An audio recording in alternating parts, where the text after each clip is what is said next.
अच्छा, ये वाला क्वेश्चन किसी ने अटेम्प्ट किया था? ये एग्जैक्टली उसी तरह होना था। जी सर। ये पिछला वाला और ये वाला ऑलमोस्ट द सेम, ठीक है। वो टाइम बहुत लग जाएगा इसको दोबारा सॉल्व करने में।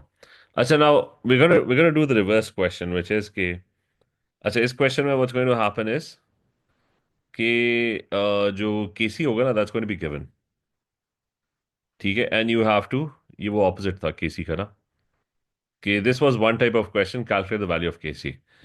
The second type of question is, second type क्या है कि भाई वो केसी इज नोन।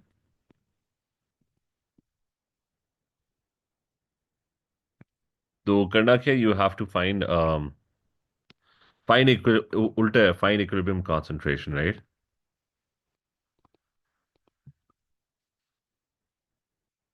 Equilibrium concentration.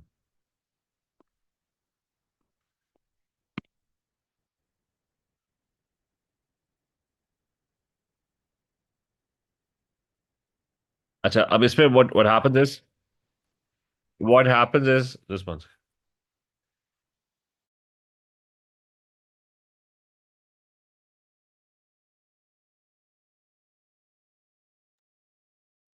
अच्छा, क्वेश्चन क्या था, एक सेकंड, क्वेश्चन था।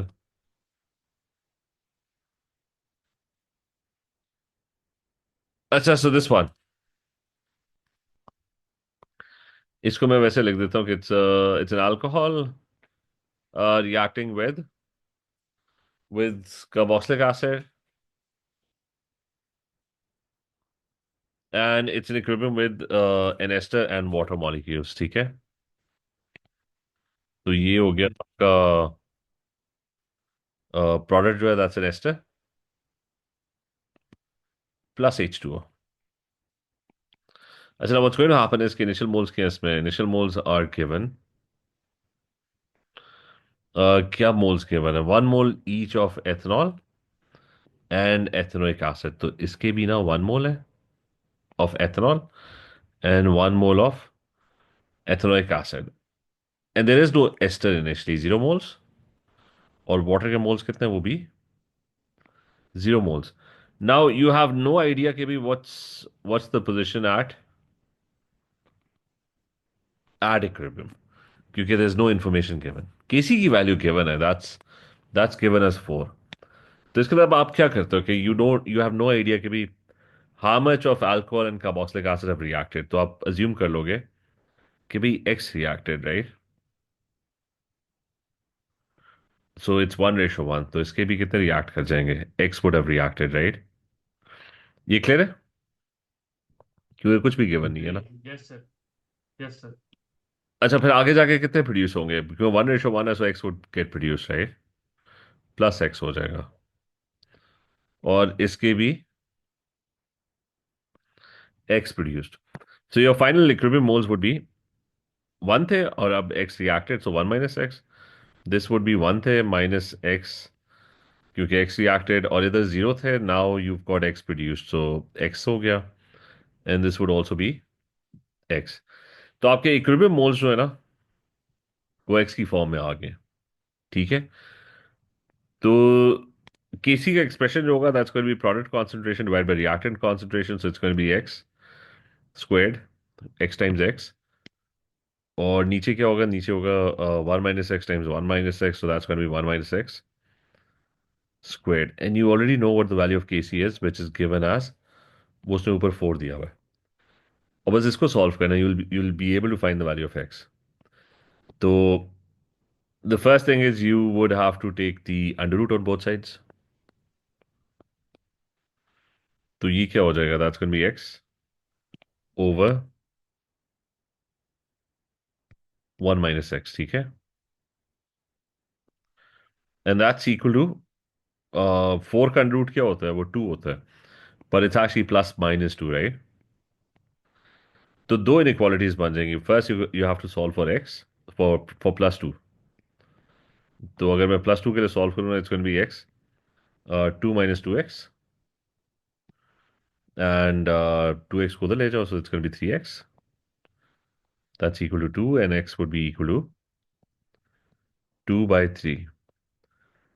और दूसरा अगर -2 के लिए सॉल्व करूँ तो इट्स गोइंग बी एक्स और -2 and -x into -2, that's going to be +2x.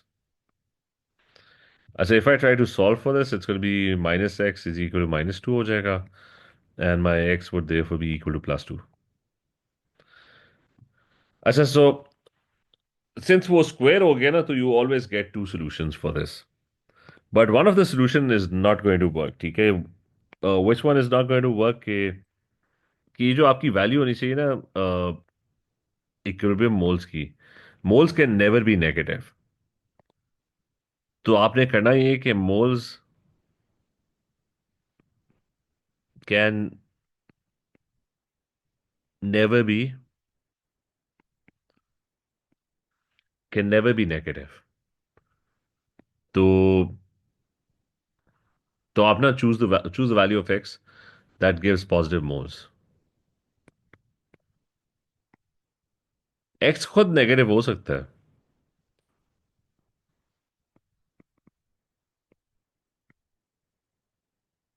तो मुझे बताओ कि इफ आई चूज +2 तो मेरे यहाँ पे इक्विलिब्रियम मोल्स क्या हो जाएंगे? 1 - 2 and that's going to give me -1। तो -1 ना। इसका मतलब इसको काट दो, ठीक है? This is the right one. 2/3। तो 2/3 अगर करोगे, 1 - 2/3 क्या हो जाएगा? That's going B 1/3, right? Yes sir. Would be 1/3। और ये क्या हो जाएगा? 2/3। And this would also B 2/3। Clear question? Yes sir. तो आंसर क्या हुआ? उसने किसके मोल्स मांगे थे? उसने एस्टर के मोल मांगे थे, इथाइल एथेनोएट। तो उसके मोल्स क्या होंगे? That's going be 2/3, that's going be B, right? चलिए, okay. Clear question? Yes sir. Yes sir. तो बस ये दूसरे टाइप का क्वेश्चन है। तो अच्छा, ये वाला कर लेते हैं कि दिस वन, इसमें वो केसी निकाले वो कह रहा है। तो रिमेंबर, या तो वो केसी निकाले वो कहेगा, या फिर he is going to give you Kc and he is going to ask you to find the equilibrium moles. अच्छा, इसमें क्या है? वही इनिशियल और 2NO2 इक्विलिब्रियम में, and it's forming 2NO and O2। अच्छा, इनिशियल क्या दिया हुआ है? 4 मोल्स ऑफ नाइट्रोजन डाइऑक्साइड, ठीक है?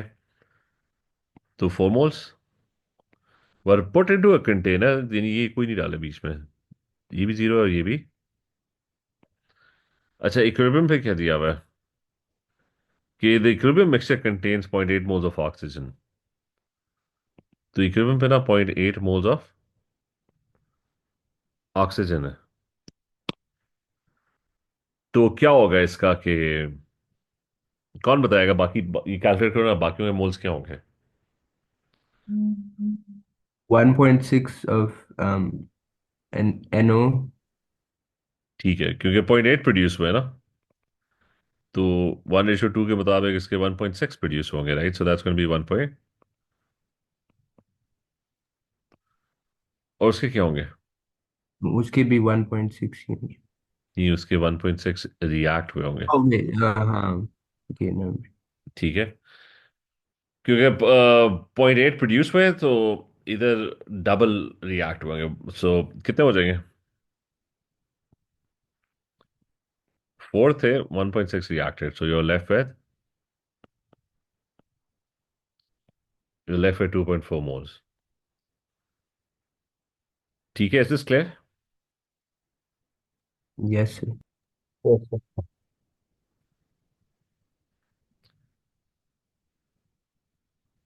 अच्छा, सो अब वो कर लेना कि किसी का expression that's going B 2NO² 1.6² into O2, that's product वो 0.8 है, और divide by your reactant which is 2.4, and that's going be squared as well. तो कौन सा सही है? डी। बी। ठीक है। अच्छा, ये खैर उसको स्किप कर लेते हैं, उसका क्वेश्चन है कि नहीं है? कर लेते हैं ये। असल में ना ये जो कार्बन की ऑक्सीडेशन स्टेट है ना, नहीं, actually you can do all of this. What can be deduced from this information? The +4 oxidation state of carbon is more stable than the +2 oxidation state. कौन बताएगा कौन ज्यादा स्टेबल है? प्लस टू का stable है। +2? Yes, I guess so. देखो, carbon dioxide होता है और कार्बन मोनोऑक्साइड भी होता है। मुझे तो किस वाले में +4 है, किस वाले में +2 है? तो ये में प्लस 2। सर कार्बन मोनोऑक्साइड में +4 है ना? +2 है। प्लस 2। वो देखो, दो ऑक्सीजन का क्या होता है अच्छा, लेकिन। सही है, ओके, अंडरस्टूड सर, यस, सही है। ठीक है, मैं तो बता देता हूँ कि निकालते किस तरह। ये -2 × 4 होगा, और वो उसको x ले लो तो, और टोटल चार्ज इसका 0 है। सो -2 × 4 कह रहा हूँ, -2 × 2 होगा ऑक्सीजन। तो वो +4 आ जाएगा, ठीक है। अच्छा, ये क्लियर है कि ये +4 कंपाउंड है, वो +2 कंपाउंड है। यस सर, अब यस। बताओ, इन दोनों कंपाउंड्स में which one is more stable? CO2। ये है ना, +4 ज्यादा स्टेबल है। तो इसका मतलब है +4 oxidation state is more stable. Clear है ये? सर क्यों स्टेबल है वो कार्बन डाइऑक्साइड? नहीं, पता होना चाहिए। कार्बन मोनोऑक्साइड तो नहीं बनता ना। कौन बनता है, मतलब अगर रिएक्शन होगा तो कौन सी चीज बनेगी? कार्बन डाइऑक्साइड बनेगा, या ज्यादा प्रोबेबिलिटी कार्बन मोनोऑक्साइड की है? ये ऑक्सीडेशन में। मतलब कार्बन को अगर बर्न करो, क्या बनेगा? कार्बन डाइऑक्साइड बनेगा या कार्बन मोनोऑक्साइड बनेगा? डाइऑक्साइड। मतलब अगर तो उसको चांस मिलेगा, उसको हमेशा it will always form carbon dioxide. तो it never actually forms carbon monoxide unless वो बहुत ही limited supply, you running out of oxygen, उस तरह के मसले हो। ठीक है।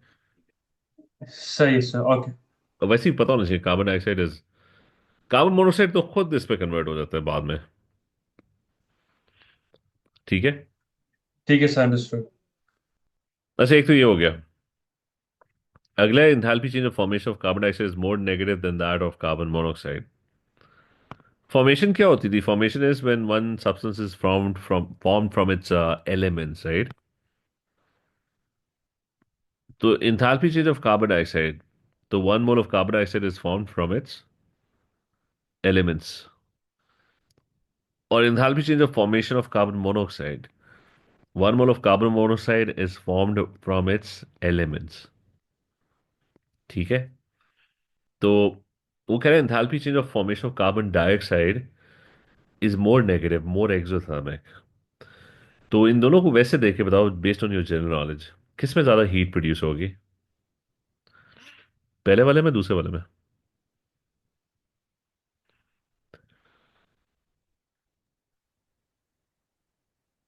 इनमें से सेकेंड वाला सर। पहले वाले में इनमें से कौन सा कंप्लीट ऑक्सीडेशन, वो कंप्लीट कंबशन है, कौन सी इनकम्प्लीट कंबशन है? कंप्लीट है कार्बन मोनोऑक्साइड और हम्म? कंप्लीट है कार्बन डाइऑक्साइड। ठीक है, वो कार्बन डाइऑक्साइड, तो कंप्लीट कंबशन में ज्यादा हीट प्रोड्यूस होगी ना, तो ये सही कह रहा है। Carbon dioxide is more negative, that is true. Incomplete में कम हीट प्रोड्यूस होगी ना। ठीक है, क्लियर है? यस। यस। ठीक है सर, यस। ऐसा, उसके बाद value of equilibrium constant for the reaction is likely to be high.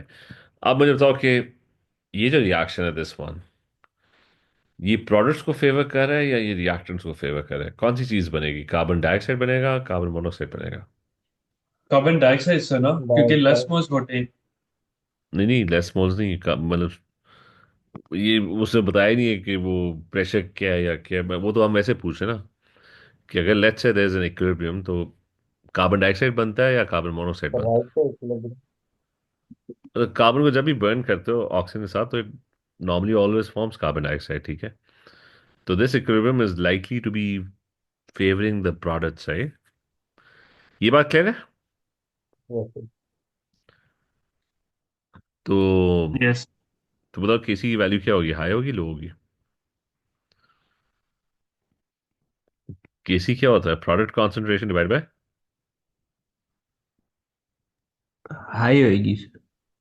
हाँ, प्रोडक्ट ज्यादा होंगे तो इट्स गोना बी हाई, तो ये भी ठीक बात कर रहा है, ठीक है। Is that clear? Yes.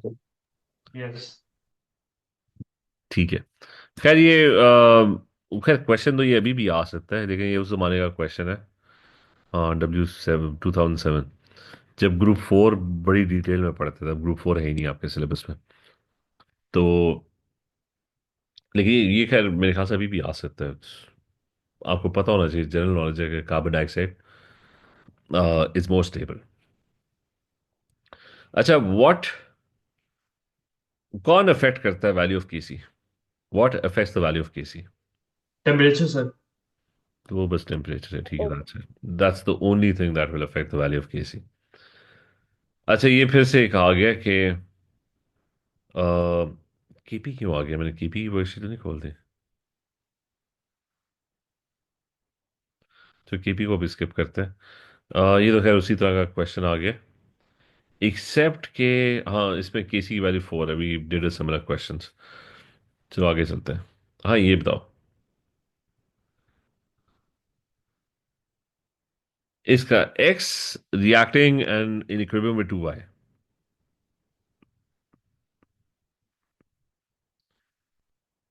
Initial moles क्या है, इक्विलिब्रियम मोल्स क्या है? इनिशियल मोल्स इसमें क्या दिया? मैं एक्स का दिया हुआ है कि वो 0.5 है। ये नहीं, वाई है ही नहीं, ठीक है, वाई एग्जिस्ट नहीं कर रहा इनिशियली, ठीक है। इनिशियल जो उसने दिया हुआ है, और वो कह रहा है व्हेन इक्विलिब्रियम इज रीच्ड, तो वो कह रहा है एक्स जो है ना वो कम होके हो जाता है कितना, पॉइंट, इट बिकम्स 0.25, राइट? तो बताओ वाई कितना होगा? वाई 0.25 ही हो गया ना। क्यों?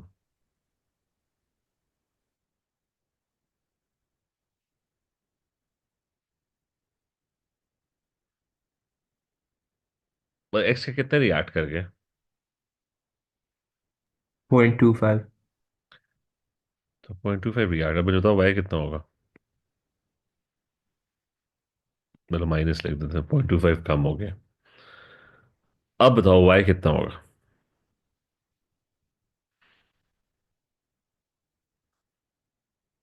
मतलब क्या रेशियो है, 1:? 2 0.5। एक एक्स रिएक्ट करता है 1.0। तो आगे जाके डबल प्रोड्यूस होता है ना। तो 0.25 अगर 0.5। रिएक्ट करेगा तो कितने प्रोड्यूस होंगे? 0.5। 0.5। 0.5 डबल प्रोड्यूस होंगे, ठीक है। दैट्स गोइंग टू बी 0.5, ठीक है। तो खैर वो जीरो थे, तो अब 0.5 प्रोड्यूस हो गए, तो 0.5 ही होंगे इक्विलिब्रियम पे। अच्छा, अब केसी की वैल्यू। सर किसी की वैल्यू तो 1 होगी, तो हाँ, आंसर ए 1, नहीं है? ठीक है। तो 0.5 स्क्वायर्ड यस। और नीचे 0.25, वो 1 ही आ जाएगा। तो वो दो जगहों पे 1 दिया हुआ है, ये भी 1 दिया हुआ है। या लेकिन मैंने पहले किया हुआ है तो आई थिंक ए था। ये बता दो ए नहीं है, तो फिर वो ऑब्वियसली सी है। ग्राफ देखो, वो जो ग्राफ किसका है कि एक्स शुरू में कितना था, 0.5 था, और बाद में कितना है, 0.25। तो एक्स जो है ना, इट वॉज 0.5, और बाद में कितना है, 0.25। वाई शुरू में कितना था, वो जीरो था, 0 था। बाद में कितना है, 0.5। पॉइंट तो शुरू फाइव में जीरो था और बाद में कितना है, 0.5। तो सी है। Okay sir. उधर जो मसला है वो दोनों ही 0.25 एंड पे जाके ना दे, जब और इक्विलिब्रियम, रिमेंबर ग्राफ के अंदर ना इक्विलिब्रियम यहाँ पर रीच होता है when the concentration of the reactants and products it stops changing, ठीक है। Okay sir. अच्छा, ये वाला इनिशियल मोल्स कितने दिए हैं? 1 मोल ऑफ सिल्वर नाइट्रेट का मतलब है 1 मोल सिल्वर आयन, सही। 1 मोल ऑफ FeSO4 का मतलब है 1 मोल ऑफ Fe2+। ये जीरो है और ये भी जीरो है। और जब इक्विलिब्रियम हुआ ना establish, he had 0.44 moles of silver ions. तो बाकियों के कितने होंगे?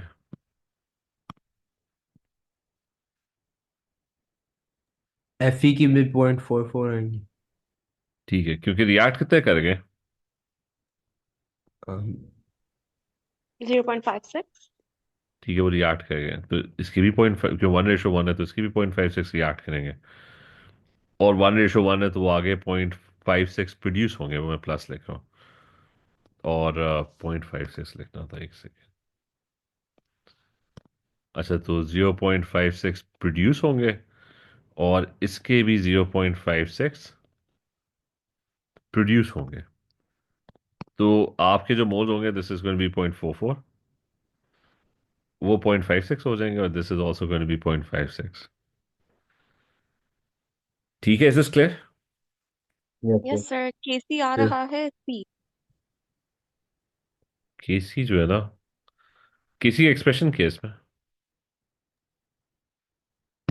सो AG solid plus Fe3 plus over AG aqueous plus Fe2 plus. अच्छा उसमें सो ना सॉलिड्स को नहीं लिखते केसी के अंदर ना, ओके। तो it's going be 0.56 divide by 0.44 into 0.44। तो ये ख्याल रखना है कि सॉलिड को ना यू डोंट उसको वन लेते हो, ठीक है, यू डोंट। 2.89 अच्छा, so we don't include it D. In the expression at all. हाँ, सॉलिड इज नेवर, क्योंकि उसकी कॉन्सेंट्रेशन कांस्टेंट होती है, ठीक है। D okay. उसकी जो स्पेसिंग बिटवीन पार्टिकल्स होती है, दैट इज कांस्टेंट, ठीक है। तो सॉलिड के ओके। जो मर्जी मोल्स हैं, इट्स कॉन्सेंट्रेशन यानी moles per volume per unit volume, that is always constant, ठीक है। फिर डी आ रहा है। तो डी इज द आंसर, 2.89। खैर ये अगला तो वही है, temperature is the only thing that changes KC. अच्छा ये है कि, अच्छा यूनिट तो निकल ही आएगा, ये वाला कर लेते हैं। अच्छा अब एक ये क्वेश्चन कर लेते हैं, उसके बाद फिर एक मुश्किल क्वेश्चन कर लेते हैं। अच्छा केसी का, अगेन केसी इज गिवन 60 है, तो ये उल्टा पूछ रही, number of moles of H I at equilibrium. तो H2 plus I2 and it's in equilibrium with 2 HI। Initial moles कितने हैं उसने, how much did he add, what is the number of moles of HI in equilibrium with. अच्छा उसने answer ही दे दिए, equilibrium के moles उसने बता दिए, तो आपको तो कुछ करने की जरूरत ही नहीं है। 2 मोल्स ऑफ H2 है और 0.3 मोल्स आयोडीन है। HI की नहीं पता तो वो X हो जाएगा। तो रिमेंबर इधर कुछ करने की जरूरत नहीं है, he already gave you equilibrium moles, ठीक है। तो एक्सप्रेशन क्या हो जाएगा, that's going be X squared divide by 2 times 0.3, और केसी की वैल्यू भी पता है, 60। तो क्या आ रहा है, what is X? I am getting C. हाँ हाँ, 36 आ जाएगा ना, तो 36 अंडर रूट वुड वो बी, आपको या 36 under root would be C. चलिए ठीक है, केसी का मुश्किल क्वेश्चन।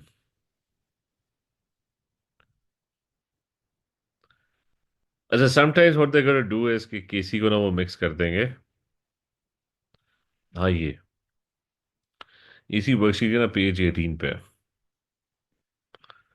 अच्छा ये काम तो आसान होगा, you just have to find the expression for KC, तो वो तो हो जाएगा। अच्छा now in this he's saying कि in an experiment to determine Kc, a student placed together in a conical flask कितना है, 0.1 mole of ethanoic acid and 0.1 mole of alcohol, ठीक है स्टार्टिंग। तो इनिशियल क्या है, 0.1 moles एंड 0.1 moles ऑफ, दोनों 0.1 है। अच्छा बीच में ना HCl कैटलिस्ट भी ऐड किया है, वो कितना ऐड किया, 0.005 moles ऑफ HCl कैटलिस्ट, 005।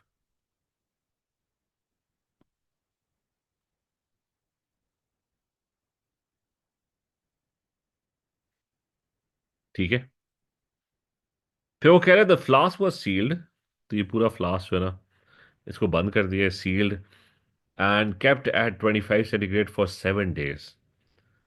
तो मतलब रिएक्शन हुआ होगा, there would be some forward reaction. तो पहले ये इनके मोल जीरो थे, तो अब इनके मोल्स होंगे थोड़े ज्यादा हो गए होंगे, ठीक है। और फिर obviously an equilibrium would reach, rate of forward reaction the rate of backward reaction would become equal. तो मोल्स चेंज होंगे, इनके मोल्स कम हो जाएंगे और इनके मोल्स जो होंगे ना वो थोड़े से ज्यादा हो जाएंगे। अब उसके बाद वो करता है कि after this time the student titrated all the contents of the flask with 2 mole per dm cube NaOH। तो वो जो भी है ना, उसने नहीं बताया कि इक्विलिब्रियम मोल्स की है। ये उसने कहा ये जो पूरा फ्लास्क है ना which has all of this happening, उसको वो रिएक्ट कर रहा है किस NaOH के साथ, 2 मोल per dm cube NaOH। कितना है 2 मोल per dm cube? और वो NaOH यूज कितना हुआ है? 22.5 cm3।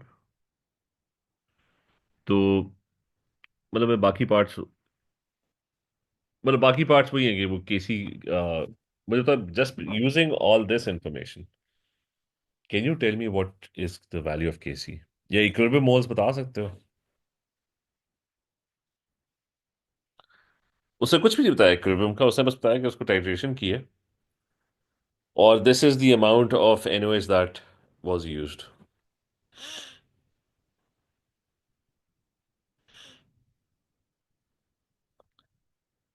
तो ये NaOH से ना इक्विलिब्रियम के मोल्स किस तरह फाइंड आउट करोगे?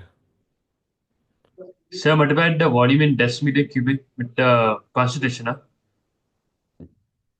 नहीं, उससे मतलब NaOH के मोल्स निकाल लोगे ना? Yes, huh? Yes, sir. कितने मोल्स हैं NaOH के? 0.045 RM. So NaOH will only react with the carboxylic acid. हाँ, NaOH बेस है ना, Yeah, तो बेस के साथ रिएक्ट करेगा इस सारे में, I think the carboxylic acid. और उसके अलावा कोई एसिड है? The R one I'm not sure कि उसके साथ react करेगा या नहीं. नहीं, अल्कोहल के साथ तो नहीं करता, No, the C double bond O R. वो तो एस्टर है ना। Oh, okay, then carboxylic acid only. Catalyst के साथ ही करेगा, उसके साथ भी करेगा HCl. क्योंकि HCl है ना। तो इसका मतलब ये जो मोल्स ऐड किए ना 0.0045, राइट, ये दो चीज़ों के साथ रिएक्ट करेंगे, one is the catalyst and one is the ethanoic acid. अच्छा, अब ये याद रखना कि आफ्टर सेवरल डेज ना एथेनोइक एसिड के ये मोल्स नहीं है, ये मोल्स इससे कम होंगे, और एस्टर और वाटर के भी ये मोल्स नहीं है, ये मोल्स इससे थोड़े से स्लाइटली ज़्यादा होंगे, ठीक है? ये भी क्लियर है? तो पहले तो मुझे बताओ कि हमारे पास HCl कितना पड़ा होगा आफ्टर सेवरल डेज, मतलब रिएक्शन चल रहा होगा फॉरवर्ड बैकवर्ड, मुझे बताओ what is the amount of HCl after several days of keeping this container. So it would be the same because catalyst doesn't change its concentration or something हाँ, तो like that. Catalyst तो use up नहीं होता ना, तो HCl तो इसका मतलब है 0.005 मोल्स NaOH के जो है ना, वो तो HCl के साथ रिएक्ट हो गए, ठीक है? ये क्लियर है? Yes, sir. कि वो HCl के साथ रिएक्ट हो गए। अब बताओ पीछे कितना रह गया, 0.005 निकाल दो, HCl को हमने न्यूट्रलाइज कर दिया, पीछे रह गया 0.04। तो ये जो 0.04 है ये किसके साथ रिएक्ट कर रहे होंगे, ये कार्बोक्सिलिक एसिड के साथ। तो इसका मतलब है कि कार्बोक्सिलिक एसिड के मोल्स इक्विलिब्रियम पे कितने होंगे, 0.04 मोल्स होंगे ना। Is this clear? Yes, sir. Okay. कि 0.045 मोल्स NaOH डालें तो वो इन दोनों के साथ रिएक्ट करेंगे। इसके तो मोल्स हमें एग्जैक्टली पता है HCl के, वो कितने होंगे, 0.005। तो इसका मतलब 0.005 इसमें से निकाल दो, वो जाके न्यूट्रलाइज करेंगे HCl को, बाकी रह गए 0.04, वो जाके न्यूट्रलाइज करेंगे एथेनोइक एसिड। तो इसका मतलब एथेनोइक एसिड भी at the after several days ना कंटेनर में 0.04 मोल्स पड़े हुए हैं। तो अब वो बता दो, बाकियों के पता लग जाएंगे। इसके 0.1 थे ना शुरू में, आफ्टर 7 डेज कितने, 0.04, तो कितने रिएक्ट हो गए, point point zero zero six तो वो 1:1 है, तो इसकी भी 0.06 का है, तो इसकी भी 0.04 रह गए, और वो 1:1 है तो आगे 0.06 प्रोड्यूस होंगे, ठीक है? और इसके भी 0.06, तो इनके 0.06 मोल्स और 0.06 मोल्स। ठीक है, क्लियर है? Yes, जी sir. yes, sir. sir. अब बस वो केसी निकल आएगा, केसी क्या होगा वो। अच्छा, ये नोट कर लो कि यहाँ पे ना कहीं पे भी ना मैं इन मोल्स को ना कॉन्सेंट्रेशन में कन्वर्ट नहीं कर रहा। क्यों नहीं कर रहा कॉन्सेंट्रेशन में कन्वर्ट इनको?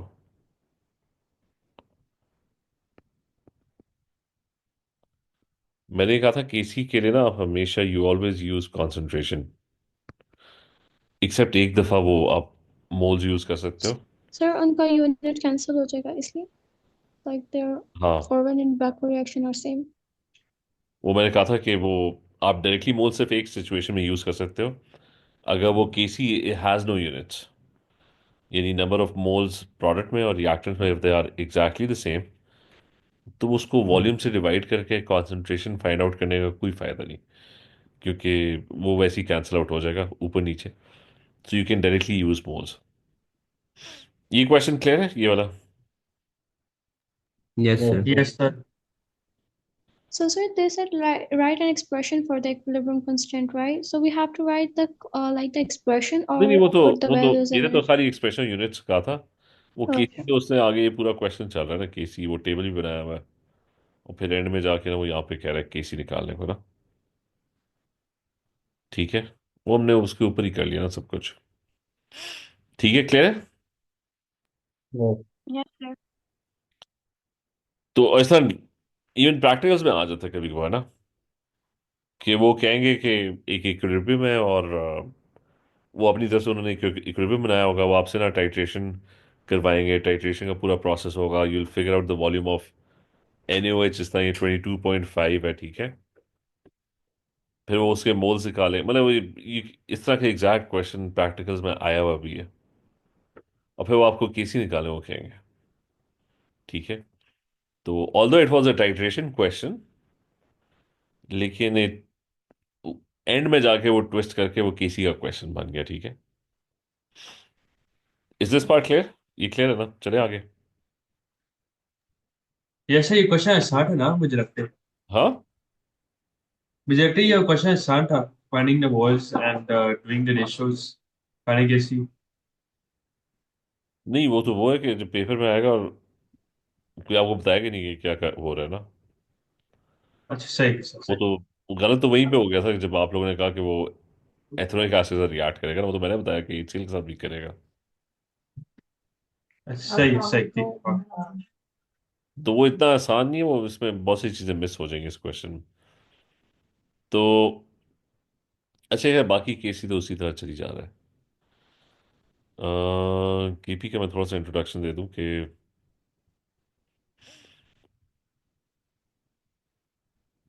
केपी जो है उसके अंदर एडिशनल चीज क्या है केपी के अंदर ना, वो है कि KP mainly is for gases, remember for gases only. ठीक है,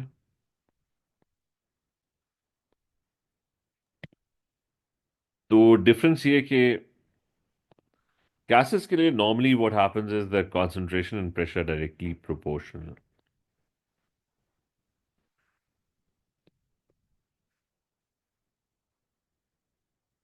ठीक है, कंसंट्रेशन और प्रेशर जो है वो डायरेक्टली प्रोपोर्शनल है।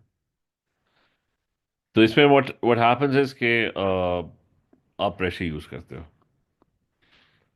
गैसेस में, but then you don't use pressure, you actually use partial pressure. ठीक है, तो पार्शियल प्रेशर बेसिकली क्या होता है, उसका एक फॉर्मूला होता है which is mole fraction of a particular gas और परसेंटेज। ठीक है,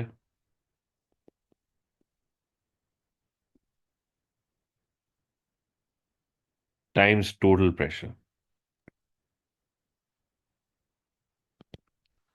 अच्छा, उसका मतलब ये होता है कि अगर आपके पास ना लेट्स से एक कंटेनर है गैस से भरा हुआ, और उस कंटेनर में लेट्स से दिस इज ये जो है ना ये H2 गैस है, और इसी कंटेनर में there is I2 gas as well. अच्छा, ये मेरे पास I2 गैस है, और इसी के अंदर ना HI गैस भी है। तो ये मेरी ना एच आई गैस है।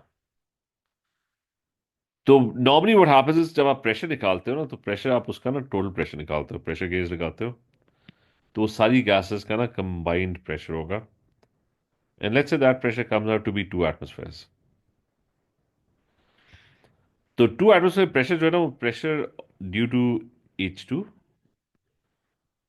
Plus pressure due to I2 plus pressure due to HI, सारी गैसेस का जो कंबाइंड प्रेशर है ना, वो 2 एटमॉस्फेयर है, क्योंकि सारी मिलके एग्जर्ट कर रही है ना प्रेशर कंटेनर पे।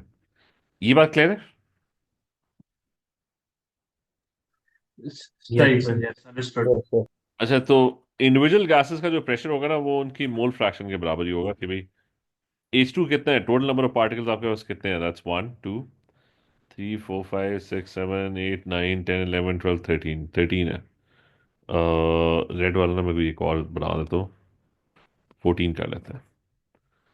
अच्छा, टोटल पार्टिकल्स मेरे पास है 14, और मेरे पास H2 कितना है, दैट्स 1 2 3 4 5 6 7, तो 7 आउट ऑफ 14 पार्टिकल्स जो है ना, वो H2 के ही हैं।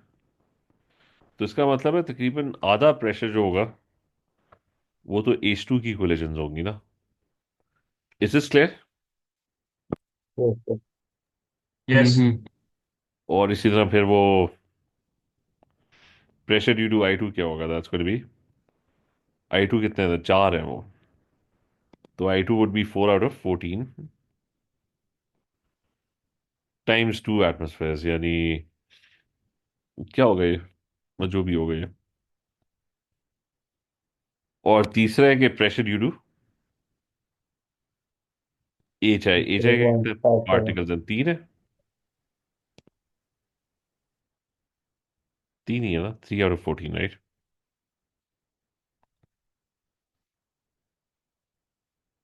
ये बता दो क्या क्या वैल्यूज आ रही है। 0.57.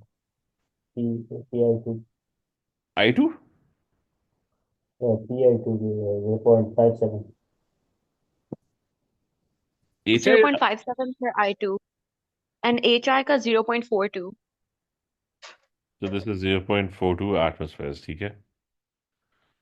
तो अच्छा, और जरूरी नहीं है कि इसमें मोल फ्रैक्शन पता हो, परसेंटेज भी पता हो ना, तो that would be sufficient as well, कि अगर वो कह रहे थे 50%, तो ये जो मोल फ्रैक्शन है, आइदर तो फ्रैक्शनल मोल्स पता हो या इवन परसेंटेज पता हो, कि फॉर एग्जांपल अगर ये एटमॉस्फेयर, आपके रूम में जो गैस है ना, उसका मैं पार्शियल प्रेशर निकाल सकता हूँ। टोटल प्रेशर आपका क्या है, 1 एटमॉस्फेयर इन द रूम। 78% कौन सी गैस है, नाइट्रोजन है, और 21% की कौन सी गैस है, दैट्स ऑक्सीजन, राइट? तो दोनों का मैं पार्शियल प्रेशर निकाल सकता हूँ ना। N2 का जो पार्शियल प्रेशर होगा, 1 atmosphere is the total pressure, right? तो 78% ऑफ क्या करना है, 1 atmosphere. Is this clear? Yes, yes sir. Sir. और इसी तरह ना O2 का प्रेशर है, which is 21% of into 1 atmosphere, ठीक है। तो परसेंट से भी काम चल जाता है, ठीक है। So you don't always need moles, you can just use mole fraction, और यू कैन यूज परसेंटेज, क्या आपको पता होगा कंटेनर में, क्योंकि वो आपको इंडिविजुअल गैसेस का प्रेशर निकाल के ही देगा, वो आपको टोटल देगा, ठीक है। तो ये फिर कल करते हैं कंटिन्यू, ठीक है। Okay, sir. चलो ठीक है। सही आप Okay, sir. भेज सकते हैं। ओके सर, अल्लाह हाफिज। अल्लाह हाफिज sir. Allah Hafiz, sir. Okay, लफ्ज़। सर आप तो ये इंटीरियर मैं भेज तुम्हारे सकते हैं। काम पे ना अभी करता हूँ आज मेहनत। Okay sir, thank you. इस पे वैसे ठीक है, मैं करता हूँ, ठीक है। जी, ओके। Okay, okay. सलाम।